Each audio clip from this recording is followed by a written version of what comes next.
Christianity makes a claim unlike any other religion that a man who was publicly executed came back to life, not spiritually and not symbolically, but physically. And everything hinges on that claim.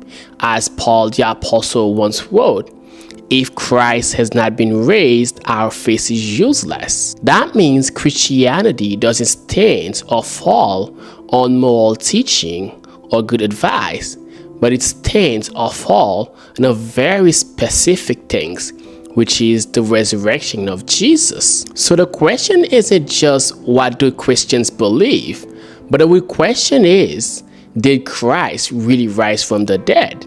And what historical evidence do we have to support that claim? So in today's video, we're gonna explore 5 good reasons why we believe the resurrection of Jesus really occurred in history, and why does it matter today. Alright, let's start with the first piece of evidence, the empty tomb.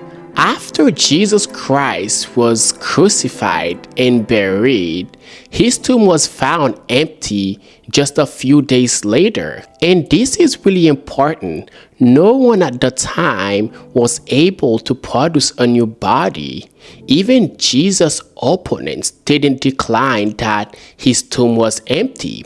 Instead, they proposed that the body of Jesus was stolen by his disciples, which is absurd and completely impossible. We also have early accounts, like the Gospels, that mention a specific person, Joseph of Arimathea, as the one who's buried Jesus. That's not a random detail. He was a known figure, which makes the story harder to dismiss. And here's something really interesting. The first people reported to find the empty tomb were women. In that culture, women's testimony was considered very strong. So if someone was making this up, they probably wouldn't choose women as the main witnesses. So the questions becomes simple. If the tomb was truly empty, what happened to the body? And that leads us to the next point, the dramatic change in the disciples' life. When Jesus was crucified, his disciples were discouraged and hopeless. They had zero confidence that Jesus was sent by God, because they know that anyone who was crucified was accursed by God, according to the Jewish law. So they scattered and went back to their old life. Then after a short period of time, we see all of them regathered and proclaimed boldly a very specific message that Jesus was raised from the dead.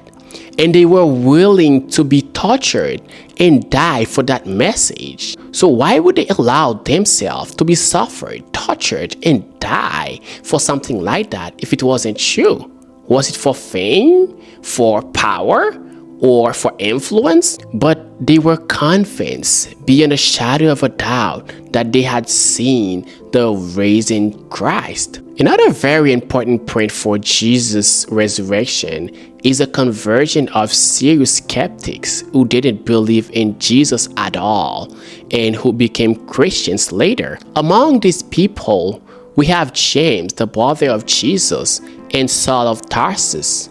In the Gospels, we learn that Jesus' family, including James, did not understand his teaching, his mission, and they thought that he was out of his mind.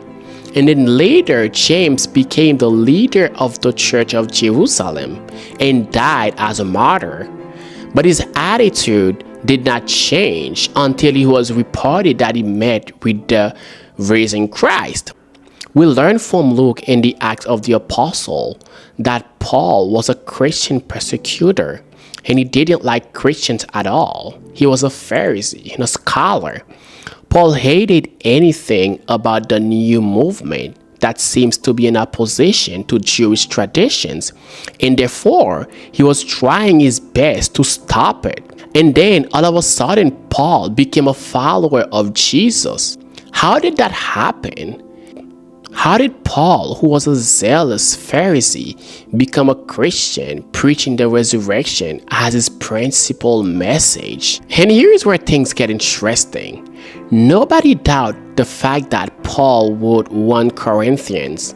In chapter 15 of this episode, Paul records an early creed that most scholars date to within a few years of the crucifixion. The creed refers to Jesus' execution, burial, and resurrection. The last part of this creed deals with Jesus' appearances. And this is how we read it. In that he appeared to Cephas, then to the 12, then he appeared to more than 500 brothers at one time, most of whom are still alive, though some have fallen asleep. Then he appeared to James, then to all the apostles. Last of all, as to one untimely born, he appeared also to me. This is a powerful testimony that Jesus appeared alive after his death. Some people may say that was just hallucination, but how do you explain hallucination when 500 people saw him alive? This is how the psychologist Gary Collins put it. Hallucinations are individual occurrences. By their very nature, only one person can see a given hallucination at a time. They certainly aren't something which can be seen by a group of people. Neither is it possible that one person could somehow induce an hallucination in somebody else, since an hallucination exists only in the subjective, personal sense. It is obvious that others cannot witness it. So the appearance that these people saw can't be an hallucination. It's either they saw Jesus or they were lying. But the evidence shows clearly that they were just worthy. Finally, we come to the last piece of evidence, which is the rapid growth of Christianity. After Jesus Christ was crucified, this movement should have stopped. That's what the Jewish and Roman authorities expected. But instead of dying out, the movement actually started growing and growing fast. In a short time, thousands of people in Jerusalem believed the message. And this wasn't happening far away. It was happening in the same place where Jesus was killed. More than that, the message spread across the Roman Empire. And it didn't spread because people were getting rich or powerful. Most of them were suffering, being rejected, and even killed. So the question is simple.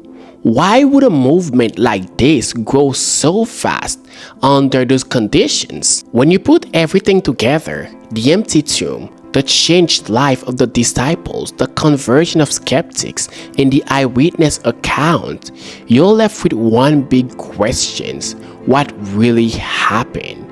For many people, the answer is this: they truly believe Jesus rose from the dead, and that belief changed everything. If Jesus rose from the dead, it means that God exists and cares about us. If Jesus rose from the dead, that means we have hope that God will restore the world and erase all evils. If Jesus rose from the dead, that means one day those of us who put our trust in Him will also rise from the dead.